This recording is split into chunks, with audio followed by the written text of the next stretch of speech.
역대하 34장 14절부터 33절 말씀 가운데 29절부터 33절까지 말씀을 함께 교독합니다.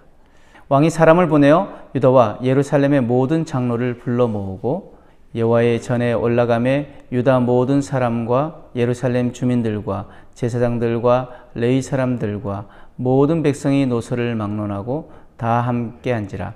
왕이 여호와의 전 안에서 발견한 언약책의 모든 말씀을 읽어 무리의 귀에 들려주고 왕이 자기 처소에 서서 여호와 앞에서 언약을 세우되 마음을 다하고 목숨을 다하여 여호와를 순종하고 그의 계명과 법도와 율례를 지켜 이 책에 기록된 언약의 말씀을 이루리라 하고 예루살렘과 베냐민에 있는 자들이 다 여기에 참여하게 하며 예루살렘 주민이 하나님 곧 그의 조상들의 하나님의 언약을 따르니라. 이와 같이 요시야가 이스라엘 자손에게 속한 모든 땅에서 가증한 것들을 다 제거하여 버리고 이스라엘의 모든 사람으로 그들의 하나님 여호와를 섬기게 하였으므로 요시야가 사는 날에 백성이 그들의 조상들의 하나님 여호와께 복종하고 떠나지 아니하였더라. 아멘. 우리가 인생을 살아가면서 정말 중요한 것은 방향입니다. 내가 어디로 가고 있는지, 무엇을 붙잡고 있는지가 내 삶을 결정합니다. 오늘 본문은 남유다의 마지막 선한 왕이었던 요시야가 성전을 수리하던 중에 율법책을 발견하면서 일어난 영적 대각성의 이야기입니다. 그 전까지는 백성들이 말씀을 떠나 살았지만 말씀이 사라진 것이 아니었습니다. 말씀은 여전히 그 자리에 있었고 하나님은 그 말씀을 기준으로 통치하고 계셨습니다. 요시야는 말씀을 발견했을 때 그냥 그 말씀을 발견한 것으로 끝나지 않았습니다. 그는 말씀 앞에 깨어지고 순종하며 자기와 백성들의 삶을 말씀 위에 다시 세워갔습니다. 오늘 우리는 이 말씀을 통해 말씀을 발견하고 말씀에 순종하는 것이 얼마나 복된 일인가를 함께 나누려 합니다. 먼저 요시야가 왕위에 오른 지 18째 해 성전을 수리하고자 성전에 드려진 헌금을 공사 감독자들에게 주어 수리하라 합니다. 그런데 헌금함에서 헌금을 꺼낼 때 제사장 힐기야가 그 가운데 있었던 율법책을 발견합니다. 오랫동안 잊혀지고 먼지 속에 묻혀있던 말씀입니다. 요시야는 사반이 읽어준 그 말씀을 들었을 때 그는 충격을 받았습니다. 지금 힐기야가 그 책을 사반의 손에 들려서 요시야에게 읽어줬을 때 요시야가 깨달은 것은 무엇입니까? 우리가 하나님 말씀을 지키지 않고 이 책에 기록된 모든 것을 준행하지 아니하였기 때문에 하나님께서 우리에게 쏟으신 진노가 컸구나. 이것을 깨달았습니다. 여러분, 말씀은 늘 그 자리에 있습니다. 우리가 알든 모르든 순종하든 거역하든 말씀은 하나님의 통치 기준입니다. 말씀을 모른다고 면죄부가 주어지지 않습니다. 말씀은 늘 진리의 자리에 있고 하나님은 그 말씀으로 심판하십니다. 그러므로 말씀을 발견하는 것이 복입니다. 오늘 우리의 삶에서 말씀을 새롭게 발견할 때 우리의 눈이 열리고 영혼이 깨어나고 삶이 새로워집니다. 여러분은 말씀을 날마다 발견하고 계십니까? 말씀을 새롭게 읽고 듣고 묵상하며 하나님이 오늘 내게 주시는 그 음성을 듣고 계십니까? 그런데 말씀을 아는 것보다 더 중요한 것이 있습니다. 바로 순종입니다.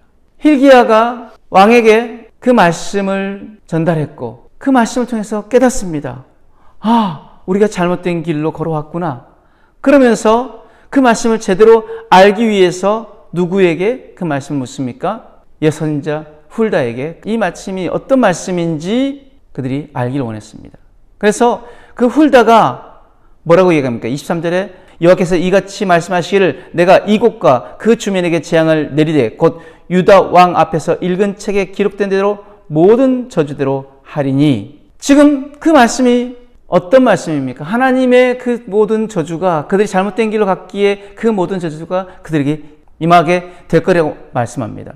무엇 때문입니까? 25절에 이는 이 백성들이 나를 버리고 다른 신들에게 분향하며 그의 손의 모든 행위로 나의 노여움을 샀음이라. 그러므로 나의 노여움을 이곳에 쏟음에 꺼지지 아니하리라 하라 하셨느니라. 너무나 엄청난 말씀이죠. 그러나 요시야는 그 말씀을 듣고 자기 옷을 찢었습니다. 그는 왕의 권위를 내려놓고 하나님 앞에 그 말씀 앞에 바로 서기를 원했습니다. 그리고 언약을 새롭게 맺기를 원했습니다. 그래서 31절 말씀에 왕이 자기 처소에 서서 여호와 앞에서 언약을 세우되 마음을 다하고 목숨을 다하여 여호와를 순종하고 그의 계명과 법도와 율례를 지켜 이 책에 기록된 언약의 말씀을 이루리라 하고. 여러분, 말씀을 아는 것은 첫걸음입니다. 그러나 그 말씀에 순종하지 않으면 오히려 더 불행해질 수 있습니다. 아는 것만으로 인생이 바뀌지 않습니다. 말씀은 삶에서 실천될 때 능력이 됩니다. 그 말씀 앞에서 자기 옷을 찢었던 요시야에게 하나님은 어떻게 응답하십니까? 27절 말씀에 내가 이곳과 그 주민을 가리켜 말한 것을 내가 듣고 마음이 연약하여 하나님 앞 곧 내 앞에서 겸손하여 옷을 찢고 통곡하였으므로 나도 내 말을 들었노라. 여호와가 말하였느니라. 그러므로 내가 내게 너의 조상들에게 돌아가서 평안히 묘실로 들어가게 하리니 내가 이곳과 그 주민에게 내리는 모든 재앙을 내가 눈으로 보지 못하리라 하셨느니라. 이에 사신들이 왕에게 복명하니라. 요시야 시대는 심판을 이루지 않겠다라고 말씀하십니다. 그 심판을 미루겠다고 하시는 거죠.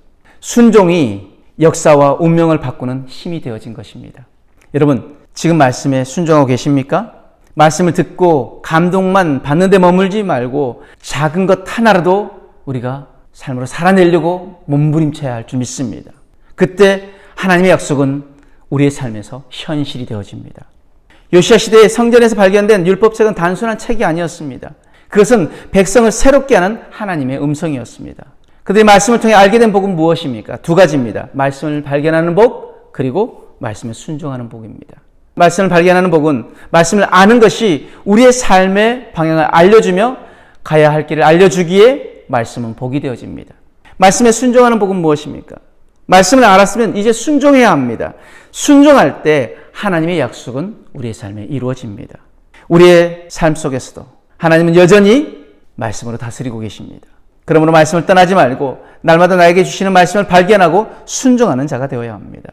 오늘 이 말씀을 가지고 우리는 이렇게 결단하길 원합니다. 첫 번째, 나는 매일 말씀을 새롭게 발견하겠습니다. 단순히 읽는 것이 아니라 오늘 내게 주시는 말씀으로 붙잡겠습니다. 두 번째, 나는 말씀을 들을 뿐만 아니라 작은 것부터 순종하겠습니다. 내 가정, 내 직장, 내 삶의 자리에 그 말씀을 적용하겠습니다. 마지막으로 나는 말씀을 떠나지 않고 말씀 위에 내 인생을 세우겠습니다. 이 결단이 오늘 우리 안에 있기를 원합니다. 사랑하는 여러분, 말씀은 우리를 떠나지 않습니다. 우리가 떠난 것입니다. 하나님 지금도 여전히 우리가 돌아오기를 기다리십니다. 이제 우리는 다시 돌아와 말씀 앞에 서야 합니다. 매일 삶 속에서 나에게 주시는 말씀을 발견하길 바랍니다. 그리고 그 말씀 앞에 순종하길 바랍니다. 그렇게 되어질 때 오늘 우리의 삶에서도 하나님의 살아계신 역사가 이루어질 줄 믿습니다. 말씀을 떠나지 아니하였더라. 이 고백이 우리의 삶에 고백되어지고 우리의 교회에 고백되어지길 축복합니다. 아멘.